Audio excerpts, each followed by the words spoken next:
J Bros here. I had thrown a track on the mini skid here, and I wanted to give you guys a video because I'm about 8 hours in, and I knew there was kind of some track slippage going on, and I was just a little bit nervous on attempting to do with the track tightening and or loosening, because obviously I don't know what I'm doing. But here's what I come up with is, on this particular rig, this doesn't have a grease track tightening and loosening like some of the other ones say they do.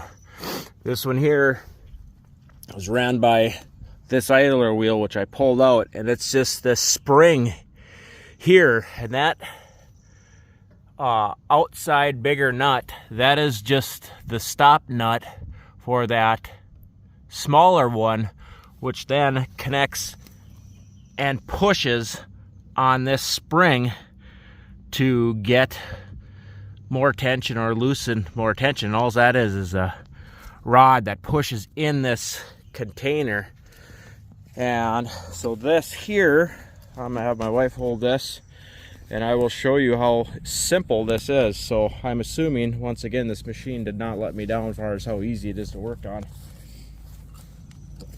So I pulled this off because I just wanted to investigate, but that bolt goes inside here and it pushes on this, making it tighter. But as of right now, this just gets put back in here.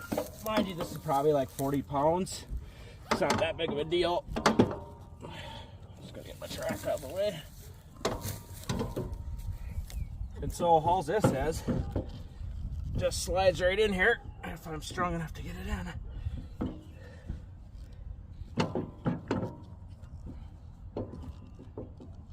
Or it is super easy. You can just stop right there and I'll have Jackson. So to get that idler wheel in, it just took two hands, because it's just awkward, because this wants to spin while you're trying to slide this up in there. So it's super easy. And all my wife did is, while I slid it in, she just balanced that bolt in there so it's kind of centered, so it just slip back into the cavity that's in. But just to reiterate, once the track is back on, this tightens and pushes on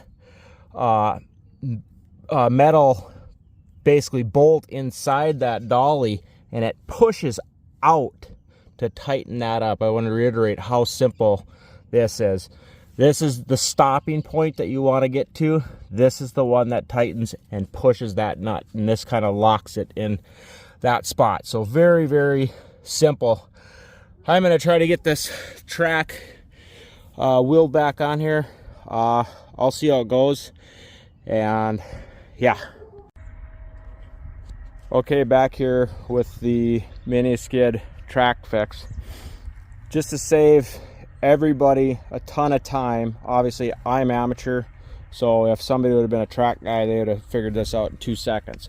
But as I showed in that earlier video, this is it back on. And remember how far that bolt was? It was way in that way. Well, I was worried that I would take this bolt and come out too far. Well, what I realized, there's so much with this bolt as far as length.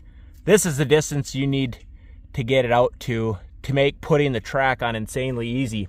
And the guide of ease to know how far to take this bolt out so you don't come out is, see right here from this front bogey wheel, there's about a 1/4 inch here. I got my tape measure, and I'll just show you kind of what I realized on this model. And like I said, this is insanely easy, but when you're a rookie like me, like I said, there's about a 1/4 inch there of gap right up here on this bolt, so you know how much freedom you have to come out with that bolt. Let me get this in here.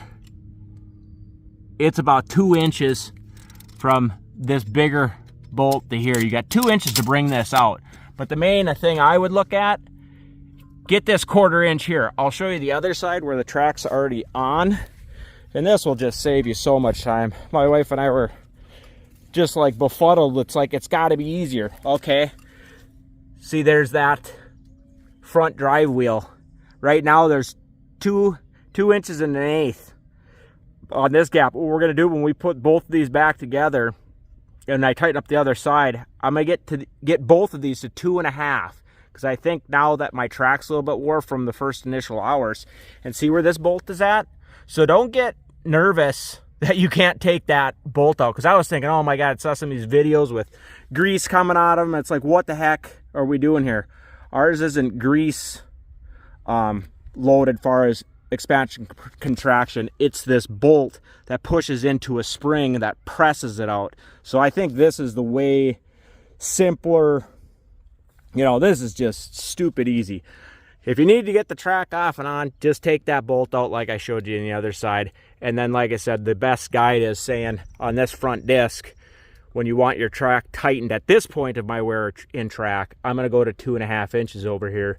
And on the other side, to take the track off and get it back on, go to that 1/4 inch to here, which is loosening up this bolt. Anyway, I hope that helped. If you got any comments or questions, feel free to like, subscribe down below. But hopefully that saves you a ton of time, and I will have future maintenance and upkeep coming up. Like I said, right at this particular moment, about 6 to 8 hours in.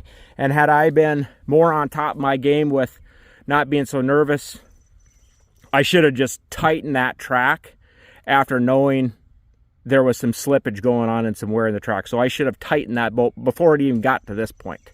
So hopefully that helps. Car jack dolly under there on the frame here to pick this up. So right now the skid is lifted up with that car jack on the back, and then as you can see, I got the bucket down and raised up to have it up on a platform. So hopefully that helps. And the tool I would recommend for mine is 17 mil. I've got the thing on the bottom, but 17 mil will take care of all this stuff for you. That's all I got for you. Thanks. Bye. Okay, as I was stating there, I tightened the track, and I was aiming to get 2.5 inches on tightening the track, and I've driven it for about 2.5 hours since I got the track tightened up. And just as a visual here, I was only able to get 2 1/8 out of it. I think I actually had it to 2 1/4. Maybe it loosened up 1/8, but I was never actually able to get to that 2 1/2. So I wanted to clarify that. And then I'm gonna check the other side here quick for you.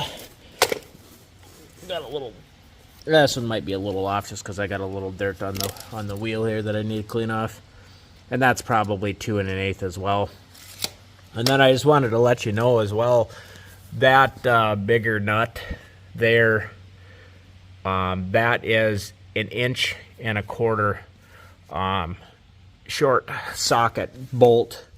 And then the other one, like I said, was the 17 mil, or what was I think I had an American version. Gotta remember where I put those tools at. But basically, this is all I ended up using. It was 11/16 on the shorter one, and then the 1.25 inch on the other ones. These just did fine. And I know I was using the other wrench in the field. But with that being said, everything went good. And yeah, I just like this machine more and more. I've been moving stumps around, and I had cut some stuff up with the chainsaw, digging and flattening out. I just love the simplicity now that I know what I'm doing with the track, and knowing the fact that I've got the hydraulics all flushed to brand new stuff, and then the oil obviously flushed to brand new stuff. Really, I just don't see what could go wrong other than just abusing the machine, lifting more than what you should. Yeah, it's just a super awesome machine. Anyway, I hope that this video really helps you out so you don't have to waste your time like I did on that track and overthinking that it's more difficult than it is. Anyway, J-Bros out. Please like, subscribe, comment down below if you got any questions. More stuff to come as I get these attachments.